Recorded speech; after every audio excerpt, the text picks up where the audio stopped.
Comme souvent au Computex, le stand Asus ROG, il est juste énorme. Vous avez le gros logo au-dessus, il est colossal. On vous emmène faire un tour sur ce dernier. Chez Asus, vous allez le voir. Alors, d'abord chez ROG, et puis on le verra aussi après chez ProArt, on a ces nouveaux boîtiers qui arrivent. Alors, c'est probablement des prototypes. On est sur des boîtiers tout aluminium qui intègrent de l'ITX dans la partie basse et de la carte graphique sur le dessus. On est tout sur du BTF. Là, pour débrancher la carte graphique, en fait, on vient d'éclipser le bouton comme ça, on la retire, on la remet. C'est absolument magnifique. On a la même chose ici avec, vous le voyez, à côté, un boîtier FF04. On en parlera un petit peu plus tard. La carte graphique qui est sur le côté. Je suis désolé, il y a beaucoup de monde, c'est un peu compliqué. Et en fait, juste ici dans la partie basse, on va avoir le système de water cooling à côté qui est séparé. Franchement, je vous le dis, c'est vraiment très très beau. Et on continue juste par là-bas. Donc toujours au niveau des nouveautés, on a les nouvelles ROG Strix en Platinum.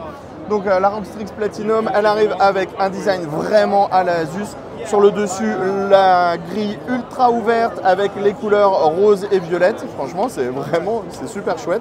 Sur le côté, c'est ultra travaillé également. Ventilateur de 140 mm. On va avoir une certification 80 plus Platinum, de l'ATX 3.1, etc., etc. Ensuite, on a la nouvelle Rocktor 1600 watts Titanium 3. Donc, c'est une carte avec des MOSFET GaN. On va avoir du titanium au niveau de la certification, un mode turbo, une garantie de 10 ans, des câbles gainés. Et alors, ce qui est intéressant sur ce modèle, donc déjà, c'est tout en aluminium. Ce qui est intéressant sur ce modèle, c'est que si vous placez votre alimentation, par exemple, dans votre PC comme ça, vous allez vous dire « Oh là là, mon Dieu, mais non, c'est trop nul, je ne peux pas avoir mon écran LCD. » Eh bien, en fait, c'est pas compliqué. Vous chopez l'écran LCD de l'autre côté et vous pouvez venir le plugger de l'autre côté.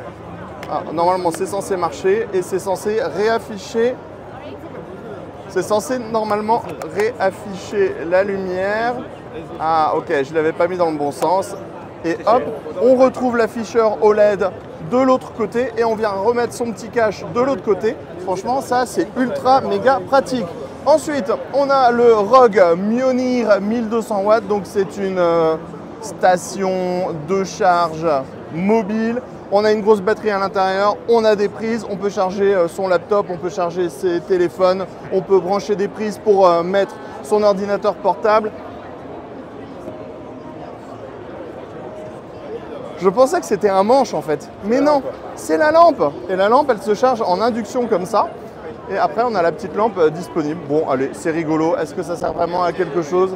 Je ne sais pas. Pour les autres produits, on les avait déjà découverts ailleurs. On continue nos petites pérégrinations sur ce stand Asus. Le stand ProArt de Asus, on est tombé sur cette petite machine absolument incroyable, la FF04 en partenariat avec Xiki Industries. Alors, vous le voyez, on a une carte mère ITX qui va être ici. On va avoir le Power On et tout le panneau de contrôle sur le côté et on a ici la carte graphique ProArt qui remonte, qui est seule, qui est ultra bien intégrée à l'intérieur du boîtier et vous le voyez, il n'y a pas de connecteur, donc ce qui veut dire qu'on est sur du BTF. Pas de connecteur sur le dessus, c'est juste le système de lock de la carte graphique qui va être ici et c'est absolument magnifique. C'est tout en aluminium. Ça rend hyper bien, ça pèse le poids d'un âne mort, on pourrait le vendre au kilo à la casse, qu'on pourrait gagner de l'argent avec. Et on a à l'arrière, vous le voyez ici, un ventirad CPU qui est assez conséquent en version top flow. Donc en plus, on devrait avoir des super performances de refroidissement. Mais il y a encore plus petit avec cette version ici qui intègre une carte graphique au format low profile avec ses 3 ventilateurs. On est là aussi sur un boîtier intégralement en aluminium. Je veux dire, c'est grave la classe comme truc. C'est ultra mignon, ultra beau. Ici, ventilation en 92 mm sur ce modèle.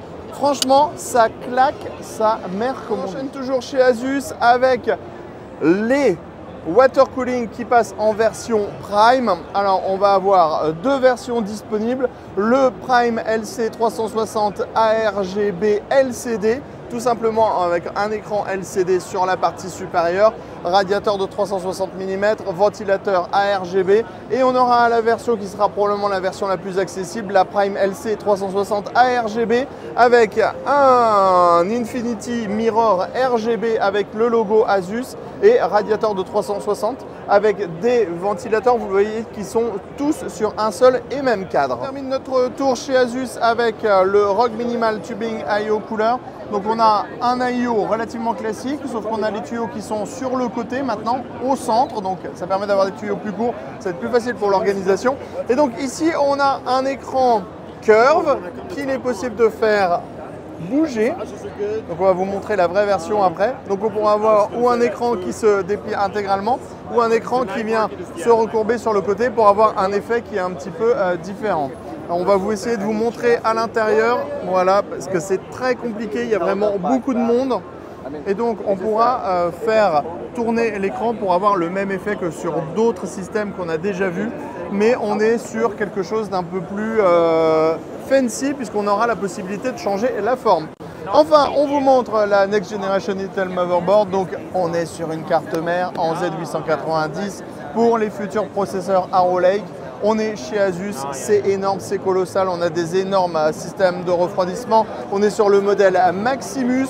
Autant dire que, comme d'habitude chez Asus, ça claque sa maman au niveau du design. Et là, on est sur un modèle qui va être donc en BTF avec également le connecteur à destination de la carte graphique. Allez, on a fait le tour chez Asus dans tous les stands qu'on a trouvés de la marque. On vous dit à bientôt sur le Computex.